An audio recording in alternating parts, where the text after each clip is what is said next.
آج جب اجمیر والے کے مزار توڑنے کے لیے یا اس کے سروے کے لیے اپلیکیشن دی گئی اور منظوری جب آ جاتی ہے نا، تو میں آپ کو کیا بتاؤں، آپ بھی سوشل میڈیا پر رہنے والے لوگ ہیں، آپ نے دیکھا ہوگا غیر مسلم تک اجمیر والے بابا کی حمایت میں اتر آئے ہیں۔ بالکل حق ہے حضرت، ہے کہ نہیں ایسا؟ غیر مسلم تک جی اجمیر والے بابا کی مزار کی حمایت میں اتر آئے، انہوں نے کہا اسے ٹوٹنے نہیں دیا جائے گا۔ لیکن میں کہتا ہوں ذرا سوچو، ان وہابیوں کی گندی ذہنیت، جب اس کے سروے کی بات آئی تو انہوں نے اخبارات میں تحریریں دی، سوشل میڈیا پہ لکھا کہ اجمیر والے کا مزار ٹوٹنا چاہیے، بریلی والے کا بھی ٹوٹنا چاہیے، کیونکہ یہاں پہ بت پرستی ہوتی ہے۔ میں کہتا ہوں خدا کی قسم، نہ وہابی کل ہمارا تھا، نہ آج ہمارا ہے، نہ کل ہمارا ہو سکتا ہے۔ اور رہ گئی مزار بچانے کی بات، مسجدیں بچانے کی بات، تو سنی کل بھی مسجدوں کے لیے کافی تھا، آج بھی کافی ہے، کل بھی کافی رہے۔ نعرہ تکبیر، نعرہ رسالت، مسلک اعلی حضرت، پیغام اعلی حضرت، نعرہ تکبیر، نعرہ رسالت۔ بہت اچھا پیغام ہے حضرت، سبحان اللہ سبحان ہمیں اللہ۔ آنکھیں کھول لینی چاہیے۔ ہائے کیا کہنے، ہماری مزار توڑنے کی بات کرتے ہو، داڑھی بھی ہے، ٹوپی بھی ہے، کلمہ بھی پڑھتا، غیرت کیوں نہیں آتی؟ پتہ چلا جو عشق نبی چھوڑ کے پڑھتے ہیں بخاری، آتا ہے بخار ان کو نہیں آتی بخاری۔ سبحان اللہ سبحان اللہ۔ کہہ رہی ہے اجمیر والا مزار بھی ٹوٹنا چاہیے، بریلی والا بھی ٹوٹنا چاہیے۔ جی ہاں، یہ ابھی پیچھے ہی پڑے ہوئے ہیں۔ جی، اور پیچھے پڑے رہیں گے ایسے، ہاں یہ پیچھے ہی رہیں گے، ایسے رہیں گے بالکل، یہ پیچھے ہی رہیں گے۔ آگے میرے مرشد نے کیا کہا تھا، مسلک اعلی حضرت پہ قائم رہو۔ زندگی دی گئی ہے اسی کے لیے، بے شک زندگی دی گئی ہے اسی کے لیے۔ اسی کے لیے۔ کتنے بغداد والے سے پیار کرنے والے لوگ ہیں ذرا بتا دیں، سبحان اللہ سبحان اللہ۔ میرا امام کہتا قادری کر، قادری رکھ، قادریوں میں اٹھا، قادری کر، قادری رکھ، قادریوں میں اٹھا، قدر عبد القادر قدرت نما کے واسطے۔ کیوں کہا یہ اعلیٰ حضرت نے؟ اس کی ترجمانی بھی میرا مرشد کر کے گیا ہے، کہا تھا سنیوں اختر قادری خلد میں چل دیا۔ سبحان اللہ۔ اختر قادری، قادری قادری اختر قادری خلد میں چل دیا، خلد وہاں ہے ہر ایک قادری کے لیے، سبحان اللہ سبحان اللہ۔ خلد وہاں ہے ہر ایک قادری کے لیے۔ نصیب ہے اللہ نے ہمیں اور آپ کو بغداد جیسا پیر دیا، بغداد والے جیسا پیر عطا کیا، قادری سلسلہ ہم کو ملا ہے، یہ ہمارے نصیب کی بات ہے۔ یہ تیرا کرم ہے آقا کہ بنا لیا کہ اپنا، کہاں مجھ سے یہ کمینہ، کہاں سلسلہ تمہارا۔ فرمایا گیا ہے جو قادری ہوگا وہ جنتی ہوگا، بے شک سبحان اللہ۔ جو قادری ہوگا وہ جنتی ہوگا، جنتی ہوگا، جو قادری ہوگا وہ جنتی ہوگا۔ کیوں؟ فرمایا گیا بغداد والے نے ایک پیر پہ کھڑے ہو کر کے خانے کعبہ کے اندر پورا قرآن پڑھا۔ اگر آپ عبادت کی بات کریں تو 40 سال تک عشاء کے وضو سے فجر کی نماز پڑھی۔ یہ نہیں کہ ٹوٹ جاتا تھا کرتے نہیں تھے، کا ضرورت ہی پیش نہیں آتی تھی۔ عشاء کے لیے وضو کیا، عبادت میں لگے رہتے یہاں تک کہ فجر ہو جاتی۔ ایسے 40 سال میرے بڑے پیر نے گزارے۔ یہی بڑا پیر جب خانے کعبہ میں گیا، ایک پیر پہ کھڑے ہو کے پورا قرآن پڑھا، اور پھر ہاتھ اٹھ گئے دعا کے لیے۔ آواز آئی عبد القادر مانگ، آج کیا مانگنا چاہتا ہے؟ سبحان اللہ۔ سرکار بڑے پیر فرماتے ہیں جب آواز آئی نا مانگ، کیا مانگنا چاہتا ہے؟ کہنے لگے مالک جو مجھے چاہیے وہ تو خوب جانتا ہے۔ کہا نہیں تو کہ آج جو تو کہے گا وہ ہم دیں گے۔ پھر عرض کرتے مالک پھر وعدہ کر، جو میرا ہوگا وہ تیرا ہوگا، جو میرا ہوگا وہ تیرا ہو جائے گا۔ رب نے فرمایا عبد القادر پریشان نہ ہو، وعدہ رہا جو قادری ہوگا نا وہ جنتی ہوگا۔ ہم اسے اس وقت تک موت نہیں دیں گے جب تک اسے توبہ کی توفیق نہیں دے دیں گے۔ توبہ کی توفیق جب تک نہیں مل جائے گی اس وقت تک کسی غوث پاک کے چاہنے والے ماننے والے کو موت نہیں آنی ہے۔ اور کئی بار نا لوگ، اب تو آپ کو کیا بتایا جائے، اعتقاد اتنے کمزور ہو گئے کہ بغداد والے کی کرامت پہ بھی اعتراض. دیکھو جی یہ کیسی باتیں کر رہے ہیں. اتنی بڑی بات کہ جو قادری ہوگا جنتی ہو جائے گا, جو قادری ہوگا جنت. ہاں اتنی بڑی بات ہے, قسمیں دے دے کے کھلاتا گئے پلاتا گئے تجھے, پیارا اللہ تیرا چاہنے والا تیرا, اتنی عظمتوں والا میرا پیر ہے, سبحان اللہ. میرا پیر اتنی عظمتوں والا, کیا دبے جس پہ حمایت کا ہو پنجا تیرا, شیر کو خطرے میں لاتا نہیں کتا تیرا. لیکن نوجوانوں, سرکار بڑے پیر کی شان بہت نرالی ہے. چند باتیں آپ سے میں ضروری کر جاؤں, کیونکہ جشن غوث الورا کے ساتھ ساتھ جشن غوث آدم کا کے ساتھ ساتھ اس میں ایک نام اور جڑا گئے, اصلاح معاشرہ. کر لوں تھوڑی سی کڑوی باتیں, خدا کرے یہ کڑوی دوا ہضم ہو جائے, آپ کا حق ہے نا. بالکل. تو اب بتانا ضروری یہ ہے کہ سرکار غوث پاک یوں ہی اتنا بڑا مرتبہ نہیں مل گیا ہے. بے شک. سبحان اللہ. فرماتے ہیں درست العلم حتی صرت قطبہ, میں نے اتنی پڑھائی کی کہ اللہ نے مجھے قطب بنا ڈالا. سبحان اللہ. اتنے پڑھے اتنے پڑھے اتنے پڑھے اتنے پڑھے کہ اللہ نے قطب بنا ڈالا. کہتے ہیں اتنا علم دین میں نے سیکھا. اب یہ کنڈیشن آپ کے علم کی ہے. اللہ آپ لوگوں کو سلامت رکھے, جیتے رہیے گا. ہم اپنی زندگی کا محاسبہ کریں, ہمیں قرآن آتا ہے کہ نہیں. ہمیں صرف قرآن تک نہیں آتا, قرآن تک ہمیں نہیں آتا ہے. اور غوث پاک وہ ہیں جو یہ کہتے ہیں میں نے اتنی پڑھائی کی, اتنا علم سیکھا کہ اللہ نے مجھے قطب بنا دیا. یہ غور کرنے والی بات نہیں ہے کہ گھر کے اندر ایک قرآن ہے, 10 لوگ ہیں, پڑھنے والا کوئی نہیں, اور 5 بندے ہیں, 12 موبائل ہیں, فرصت ایک موبائل کو بھی نہیں. موبائل کیوں فرصت میں نہیں ہے؟ کیونکہ سب چلانا جانتے. قرآن کیوں رکھا ہوا ہے؟ کیونکہ سب پڑھنا نہیں جانتے. اگر جانتے بھی ہیں تو ایک محاورہ یا ایک ماحول بنا رکھا ہے کہ یہ تبھی پڑھا جائے گا جب کوئی جنازہ اٹھے گا, یا کوئی جن بھگایا جائے گا, یا گھر سے چڑیل کا سایہ نکالا جائے گا, یا کوئی مصیبت ڈالی جائے گی. بس یہ مزاج سمجھ رکھا ہے کہ قرآن تبھی پڑھا جانا ہے. قرآن صرف اسی کے لیے تو نہیں آیا تھا نا کہ آپ صرف میتوں پہ پڑھیں, آپ صرف تیجے میں پڑھیں, آپ صرف روح آسان نکالنے کے لیے اس کو پڑھیں, آپ صرف بھوت بھگانے کے لیے اس کو پڑھیں. نہیں, قرآن اس لیے آیا تھا تاکہ ہمیں مکمل ضابطۂ حیات کا سبق حاصل ہو جائے, ہمیں مکمل زندگی پتہ چل جائے کہ ہماری زندگی کیسی گزرنی چاہیے. ایک نہیں, ایسے لاکھوں جلسے ہو جائیں, لیکن ان جلسوں کا مقصد اگر نہ ہونا تو پھر کوئی نتیجہ نہیں. یہ جلسے اس لیے نہیں کیے جاتے کہ آپ حماد کا چہرہ دیکھو, یہ جلسے اس لیے نہیں کیے گئے کہ آپ شبیر کا منہ دیکھو, یہ جلسے اس لیے نہیں ہوتے ہیں کہ آپ ہمارے معراج صاحب کا منہ دیکھیں, آپ ہمارے محشر صاحب کا منہ دیکھیں, ان علماء کا صرف منہ دیکھے بیٹھ کر کے, بلکہ یہ جلسے اس لیے ہوتے ہیں کہ اگر ہم اپنی زندگی کے مقصد سے بھٹک گئے ہو تو یہ علماء ہمیں آگاہ کریں اور ہاتھ پکڑ کے لا کے زندگی کے مقصد پہ لا کے کھڑا. سبحان اللہ. سبحان اللہ. بالکل حق ہے. اس لیے یہ جلسے ہوتے ہیں. سبحان اللہ. اگر ہمارا یہ مقصد نہیں بالکل حق ہے. تو پھر نتیجہ کچھ نہیں. کئی بار دیکھا مولانا موج آ گئی, پورا گاؤں باتیں کر رہا تھا, کیا مولانا آیا تھا کرسی توڑ گیا. خالی کرسی نہیں, اگر کرسی توڑ کے گیا تو خالی کرسی توڑ کے نہیں, خالی روٹی بھی توڑ کے چلا گیا ہے. مزہ تو تب ہے جب صبح ہو. لوگ پوچھیں اتنی رات تک جاگے تھے ٹھنڈ میں, نتیجہ کیا نکلا؟ تو کم سے کم اتنی تبدیلی آ جائے کہ جلسے سے پہلے جب صبح ہوتی تھی ہم گھر سے نکلتے تھے تو گانے سنا کرتے تھے. جب سے حضور کی محفل سے لوٹ کے آئے ہیں اتنے بدل گئے ہیں, سورج کے ساتھ ساتھ حضور کی نعت کے ترانے سنا کرتے ہیں. کم سے کم اتنی تبدیلی تو آ جانی چاہیے, صحیح ہے. اتنا بدلاؤ تو آ جانا چاہیے. بہت اچھا پیغام ہے. آج قرآن رکھا ہوا ہے, میری ماں بہنیں بیٹھی ہیں, خدا کے واسطے کان کھول کے بات سنیں. انہیں 10 بیویوں کی کہانی آتی ہے, 16 سیدوں کے روزے انہیں پتا ہے. ہاں صحیح ہے. قرآن آئے نہ آئے 10 بیویوں کی کہانی ہونی ہے.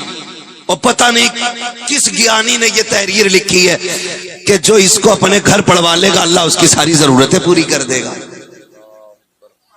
ہاں نا, اس کے ایک دن میرے پاس بھی آئی, حضرت یہ کیا کہا 16 سیدوں کی کہانی پڑھ دو گے؟ 10 بیویوں کی کہانی؟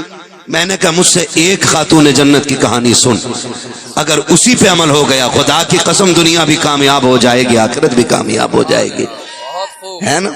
تو ہماری ماں بہنیں آتی ہیں کہ 16 سیدوں کی کہانی ضرور ہوگی، 10 بیویوں کی کہانی، اے میری بیٹی میری بہن بتا تو سکی، 10 بیویوں کی کہانی تو بات کی بات ہے، 16 سیدوں کی کہانی بھی بات کی بات ہے۔ اس سے پہلے تو قانون، وہ قانون جو حضور نے ہمیں لا کے دیا تھا اس کا جاننا ضروری تھا، وہ قرآن جو محبوب کے سینے پر اتارا گیا اس کا پڑھا جانا ضروری تھا۔ مجھے بتا تو سکی، سب نے کربلا کی تاریخیں پڑھی ہیں، آج تک سنتے چلے آ رہے ہیں، کربلا کربلا کربلا، کربلا میں 72 شہید ہوئے ہیں، نیزے پہ حسین نے چل کے قرآن سر کے حسین کے سر نے چل کے حسین نے نیزے پر قرآن سنایا ہے۔ میں آپ سے اتنا کہنا چاہتا ہوں کہ یہ صرف کمال حسین کا تھا جو نیزے پہ پڑھا ہے قرآن؟ کیا صرف یہ ساری برکتیں حسین کی تھی جو نیزے پہ قرآن پڑھا ہے؟ نہیں، خدا کی قسم یہ سارا کمال حسین کا نہیں، اس میں کمال خاتون جنت کا ہے، اس لیے کہ اگر ماں دودھ پلاتے وقت بیٹوں کو قرآن سناتی ہے تو بیٹے نیزوں پہ چل کے زمانے کو قرآن سنایا کرتے۔ ہاں، آج ہماری بہن بیٹیوں کو قرآن پڑھنے کی فرصت ہی نہیں، فرصت ہی نہیں، اور نہ کوئی کہنے والا نہ سننے والا۔ خدا را قرآن لازم کر لو، اللہ گھروں میں برکت نازل فرمائے گا، برکت نازل فرمائے گا۔ لیکن کریں کیا؟ سو کے کئے بجے اٹھ رہے ہیں آج کل؟ اے بیٹے مونگ پھلی بعد میں کھانا۔ سو کے کتنے بجے اٹھتے ہو بچے بتائیں؟ 7 بجے اٹھ جاتے ہیں۔ سوتے کتنے ٹائم ہو بیٹے؟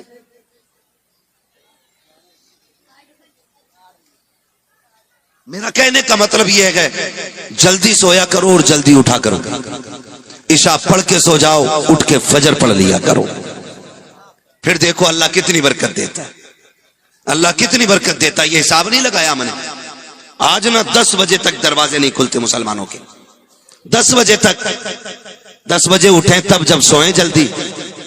بیٹا 1 بجے تک پب جی کھیل رہا ہے، ابا 2 بجے تک کھیل رہا ہے۔ ہاں، بیٹا 10 بجے اٹھ رہا تو ابا 9 بجے اٹھ رہا ہے، اور کہہ رہا مولانا ذرا تعلیم کر دیو بیٹے کو۔ اٹھتا نہیں، بڑی صبح کو اٹھے جب سارے لوگ کام پہ چلے جاتے ہیں۔ یاد رکھیے گا، بچے وہ نہیں کرتے جو ہم کہتے ہیں، بچے وہ کرتے ہیں جو ہمیں کرتا ہوا دیکھتے ہیں۔ اگر ابا 2 بجے تک موبائل چلائے گا تو بیٹا 100% 1 بجے تک موبائل چلائے گا۔ آپ عشاء پڑھ کے جلدی بستر پہ لیٹا کرو، بچوں کو بھی ٹائم سے لٹایا کرو تاکہ یہ فجر میں اٹھ جائیں۔ 10 بجے تک دروازے مسلمانوں کے نہیں کھلتے، 9 بجے اٹھ کے آنکھیں مسل کے کہہ رہا چائے پک گئی، 9 بجے اٹھ کے چائے مانگ رہا ہے، چائے بنی، بیوی نے ڈبہ تھما دیا، جا دودھ لے کے آ۔ اب جب زمانہ کام پہ لگ گیا تو یہ دودھ ڈھونڈنے نکلا ہے، 10 بجے دودھ لے کے آیا، 11 بجے کھا پی کے منہ میں تیلی ڈال کے نکلا، اب اس کی ناک تک پیٹ بھرا ہے۔ اب کہہ رہا تم تو مولانا ہو، کوئی ڈوری دے دو تاکہ صندوق میں پیسے بھر جائیں۔ اگر ڈوریوں سے پیسے بھرتے تو مولوی ادھر مارا پھرتا، ایک ڈوری اپنے میں ہی نہ رکھ لیتا۔ ڈوری دے دو، برکت ہو جائے میرے بھائی، صرف ڈوریوں سے برکت نہیں ہونی ہے، دور وہ بھی تو بیت چکا ہے، ہم بھول گئے ہیں کتنا حسین دور تھا۔ آج سے 30 سال 40 سال پہلے پلٹ جائیے، جب جیسی سحر کا وقت ہوتا تھا، مسجدوں سے اذان ہوتی تھی، ہمارے گھر کی بوڑھی عورتیں اٹھ کے بیٹھ جاتی تھی، وضو بناتی تھی، مصلی پہ آتی تھی، نماز فجر ادا کرتی تھی، قرآن لے کے بیٹھتی تھی، جیسی سفیدی ظاہر ہوتی تھی، ہر طرف اجالا پھوٹتا تھا، پرندے آتے تھے، دروازے پر بیٹھ جایا کرتے تھے، درختوں پہ آ کے پرندے بیٹھتے تھے، مائیں قرآن لے کر کے تلاوت کرتی تھی، کتنے پرندے بیٹھ کر کے قرآن کی تلاوت سنا کرتے تھے، جیسے پرندوں نے آ کے چہچہانا شروع کیا، ہماری ماؤں نے مصلا چھوڑا، مٹھی بھر کے دانے لے کر کے آئی کہ پرندے آ گئے ہیں، انہوں نے پرندوں کو پرندہ نہیں سمجھا، مہمان سمجھ کے دانے ڈال دیتی تھی، جب پرندے پیٹ بھر کے جاتے تھے، خدا کی قسم صرف دانے کھا کے نہ جاتے تھے، ہمیں دعائیں دے کے جایا کرتے تھے، رزق کی دعائیں دے لے کے جاتے تھے. جب ہمارے گھر کی مائیں ایسی تھی تو ہاتھ ان کے اٹھتے تھے, برکتیں عرشوں سے آ جایا کرتی. آج نہ کوئی قرآن پڑھنے والا ہے, آج نہ کوئی دعائیں کرنے والا ہے, اور ساری تعویذ پہ لگ گئے ہیں. سارے بس ایک مولوی سے دعاؤں میں جنت چاہ رہے. خدا را عادی بنیں گے قرآن کے انشاءاللہ, پڑھیں گے قرآن. میں ہاتھ نہیں اٹھواؤں گا کتنے لوگوں کو آتا, ورنہ پول کھل جائے گی. مگر اتنا ضرور کہوں گا, اگر ہمیں قرآن ہی نہیں آیا تو کیا آیا؟ اگر ہم قرآن ہی نہ پڑھ سکے تو کیا کیا ہم نے زندگی میں؟ جانتے ہو قرآن اتنی پیاری کتاب ہے. بڑھاپا, بڑے بوڑھے کہتے ہیں بڑھاپا برا آپا. بڑھاپا برا آپا کیوں کہتے ہیں؟ وہ اس لیے کہتے ہیں کہ بدن تو ساتھ چھوڑتا ہی ہے, زمانہ بھی ساتھ چھوڑ دیتا ہے. اپنے بچے بھی منہ لگانے تیار نہیں ہوتے. جب بڑھاپا آتا ہے نا تو برتن الگ کر دیے جاتے ہیں. بہو سسر کے برتن میں اپنے بچے کو کھانا نہیں دیتی ہے. وہ کہتی ہے اس کے جھوٹے برتن میں روٹی نہ کھانا, کہیں تجھے بیماری نہ لگ جائے. وہ جس کی سنتان, جس کی نسل ہے, اس کی گود سے بچے چھین لیے جاتے. بڑھاپے کو اتنا مایوب بنا کے رکھ دیا لوگوں نے, اتنا مایوب بنا کے رکھ دیا.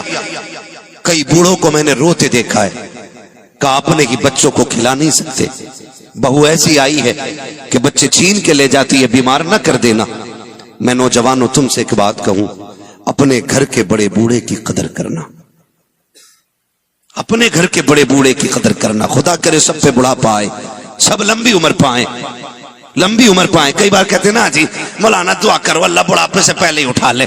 بڑے برے حالات بڑھاپے کو ہوتے ہیں, یہ نہ کہے. فرمایا گیا جس کے بال سفید ہو جاتے ہیں اللہ اس سے حیا فرمایا کرتا ہے. بالوں کی سفیدی بھی رب کا بہت بڑا انعام ہے. کتنے لوگ تو اس لیے بخش دیے جائیں گے کہ بال سفید ہو گئے تھے. تو بالوں کی سفیدی بھی جنت میں لے جانے کا سبب ہے. یہ نہ کہے اللہ چلتے پھرتے اٹھا, ہاتھ اٹھائے تو یہ کہے اللہ جب بھی موت دینا ایمان کی موت عطا فرما دینا. ہم نے نا جا کے کہتے ہیں, مزار پہ بھی جاتے ہیں تو سیدھی یہ کہتے ہیں غازی صاحب دعا کر دو اللہ 3 ٹرکیں 4 بنا دے. 3 منزل بن گیا ہے, غازی صاحب دعا کریں اللہ سے اللہ 4 منزل بنا دے. کبھی یہ بھی تو جا کے کہے غازی صاحب دعا کریں اللہ مجھے بھی اپنا ولی بنا لے جیسے تجھے اپنا ولی بنایا ہے. کبھی جا کے کہو نا دعا کریں غازی صاحب دولت ہو نہ ہو ایمان پہ موت آ جائے. یہ بھی تو بزرگوں سے دعائیں کرایا کرو. آج تو پیروں کا مقصد یہی رہ گیا کہ صرف پیر صاحب ہیں تو ڈوری ہے, پیر صاحب ہیں تو تعویذ ہے, پیر صاحب ہیں تو دعائیں ہیں. کبھی پیر صاحب سے اللہ کے ذکر کا وظیفہ لیا کرو, کبھی رب کو راضی کرنے کے طریقے ان سے مانگا کرو. ہم بہت بہک گئے ہیں, بہت دور چلے گئے ہیں, ہم نے اپنے رب کو ناراض کر دیا ہے. میرے بھائی خدا را خیال کریں. میں عرض کر رہا تھا اپنے گھر کے بوڑھوں کی قدر کرنا, ان کی عزت کرنا, یہ رب کا بہت بڑا انعام ہوتے ہیں. جب کھانستے ہیں نا تو برے لگتے, ان کے تھوک سے نفرت ہوتی ہے نا, لیکن جس دن یہ کفن میں لپٹ کے چلے گئے نا اس دن گھر گھر نہیں لگتا ہے, گھر جنگل لگا کرتا ہے. اس دن گھر جنگل لگا کرتا ہے. آج بوڑھا باپ پسند نہیں ہے, آج بوڑھے سسر کی کھانسی پسند نہیں ہے. کہہ دیتی ہے نہیں جی کہ جاؤ اس کی چارپائی باہر ڈالو, یہ کھانستا ہے تو دقت ہوتی ہے, ٹھنڈی آ گئی ہے, اس کی کھانسی سونے نہیں دیتی ہے. جسے بزرگوں کی آواز اچھی نہیں لگتی ہے خدا کو ان کے گھر میں برکتوں کا اترنا اچھا نہیں لگتا. ایک سیدھی سی بات ہے, سیدھی سی بات یہی ہے, اپنے گھر کے بزرگوں کی قدر کرو. وہ تمہارا باپ ہے, وہ تمہارا باپ ہے. میں غلط نہیں کہہ رہا ہوں. آج کہتے ہیں ہم نے ترقی کی ہے اور حالات کدھر کر دیے لا کے. ابھی سگا بھائی پانی پیے, آپریٹر صاحب ہیں اس کا تھوڑا جو ایکو ہے نا یہ کم کیجیے ذرا. ایک گلاس ہے نا, گلاس ایک بندہ پانی پیتا ہے, ایک ہی گھر کا ممبر ہے, وہ پانی پی کر کے رکھ دیتا گلاس. دوسرا سگا بھائی آیا, اس نے اس گلاس کو دھویا, پانی پھینکا, پھر پیا, جبکہ پتا ہے سگا بھائی پی کے گیا. کیوں کیوں؟ آج 4 بھائی ہیں تو چاروں کی پلیٹیں الگ, 5 لوگ دسترخوان پہ تو 5 کے گلاس الگ ہیں. پہلے ایسا ہوتا تھا ایک گلاس میں پورا پریوار پانی پیتا تھا. بڑے بڑے برتن ہوتے تھے, کنڈا بولتے تھے, تسلا بولتے تھے, پریوار بیٹھ کے ایک ساتھ کھانا کھاتا تھا. جب یہ محبتیں تھی تو بیماریاں اتنی بڑی نہیں تھی،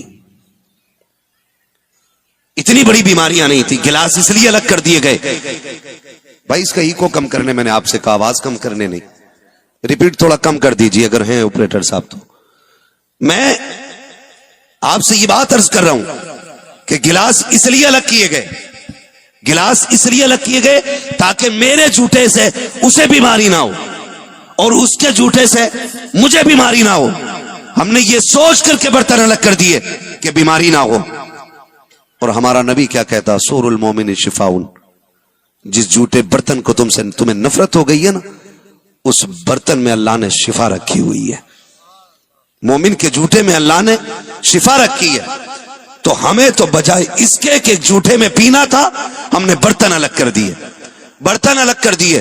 خدا را اپنے گھر کے بڑوں کا احترام کرو، اپنے گھر کے بزرگوں کا احترام کرو. میں اپنی ماں بہنوں سے کہوں گا، یہ بڑا بورا گھر کے لیے بوجھ نہیں ہوتا ہے، اس کی کھانسی عذاب نہیں ہوتی ہے، اس کی آواز سے نفرت نہ کر. تجھے نہیں پتا ہے اللہ اس کی ٹھوکروں کے صدقے میں گھر میں رزق اتارا کرتا ہے. تو کیا جانے جب یہ رات کو کھانستا ہے خدا کی رحمتیں اترا کرتی ہیں، جب یہ بہک کے گرتا ہے خدا کی رحمتیں سنبھالا کرتی ہیں. تجھے پتا ہے جب اس کو چوتیاں نہیں ملتی ہیں تب اس کو سلامیاں دینے کے لیے خدا کی رحمتیں اس کے بہانے سے تیرے گھر میں آیا کرتی ہے. جب لاٹھی کھو جایا کرتی ہے، اس کو لاٹھی نظر نہیں آتی ہے، تب یہ ٹٹولتا ہے تو خدا کی رحمتیں اس کو دیکھ کے مسکرایا کرتی ہے اور آوازیں دی جاتی ہے. بندے پریشان نہ ہونا، آج زمانے نے تیری کمزوری دیکھنے کے بعد تجھے اکیلا کر دیا ہے، لیکن جب سے تجھے زمانے نے چھوڑا ہے خدا کی رحمتوں نے آ کے تجھے سینے سے لگا رکھا ہے. اس لیے خدا کی رحمتوں کو برا نہ کہنا، خدا کی رحمتوں کو آپ غلط نہ کہنا. یہ خدا کی رحمتیں ہیں. میری ماں بہنیں جو یہ سوچتی ہیں نا کہ ہمارا بچہ بیمار ہو جائے گا، بوڑھے کی گود میں جائے گا تو کمزور ہو جائے گا، بڑھاپے کے کیٹاڑو آ جائیں گے، غلط سوچتی ہے.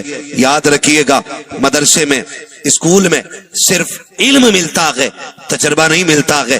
کتابوں کا جو علم ہے وہ 12 سال 15 سال میں آ جاتا ہے، مگر تجربہ تبھی ہوتا ہے جب عمر 70 سال ہوتی ہے. آج غلط نہیں کہہ رہا ہوں، خون کے آنسو رونے پڑتے ہیں.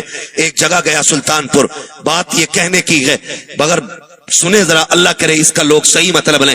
جب وہاں جا کر کے بیٹھا، کمیٹی والے لوگ آئے، کمیٹی والے لوگوں نے کہا مولانا وہابیوں کے خلاف تقریر نہ کرنا. میں نے کہا کیوں، کیا یہ سنیوں کا گاؤں نہیں؟ انہوں نے کہا سارے ہی رضویوں کا گاؤں ہے. کہا پھر آپ کو یہ تکلیف کس بات سے ہو گئی؟ انہوں نے ایک بات کہی تھی، کہا ہم پہ مصیبتیں آئی نا تو ہمارا کوئی رہبر نہیں آیا، ہمارا کوئی پیر نہیں آیا، ہماری خانقاہوں سے کوئی بچانے نہیں آیا. ہمیں بچانے کے لیے وہابیوں کی تنظیموں نے آ کے ہماری حفاظت کی. کہا جنہوں نے بھوک میں ہمیں روٹی دی، جنہوں نے پریشانی میں ہمیں کھانا کھلایا، جنہوں نے مصیبتوں میں ہمارے بچوں کا خیال رکھا، ان لوگوں نے یہ کہا تھا کہ ہم ان کی برائی کیسے سن لیں. میں کہنا یہ چاہتا ہوں جب سے کردار ختم ہوا ہے ہمارے حالات برباد ہوتے جا رہے ہیں، ہم تباہ ہوتے جا رہے ہیں. وہابیت کو صرف گالی سے نہیں کام سے روکا جا سکتا ہے، اور کام ایسے کرو جیسے بریلی کے احمد رضا نے کیا ہے، بے شک سبحان اللہ نے کیا ہے، جیسے مراد آباد کے رہنے والی عظیم شخصیتوں نے کیا ہے. اور اعلان کر دو کہ محمد سے وفا، تو نے تو ہم تیرے ہیں، یہ جہاں چیز ہے کیا لوح و قلم تیرے. سبحان اللہ. نعرہ تکبیر.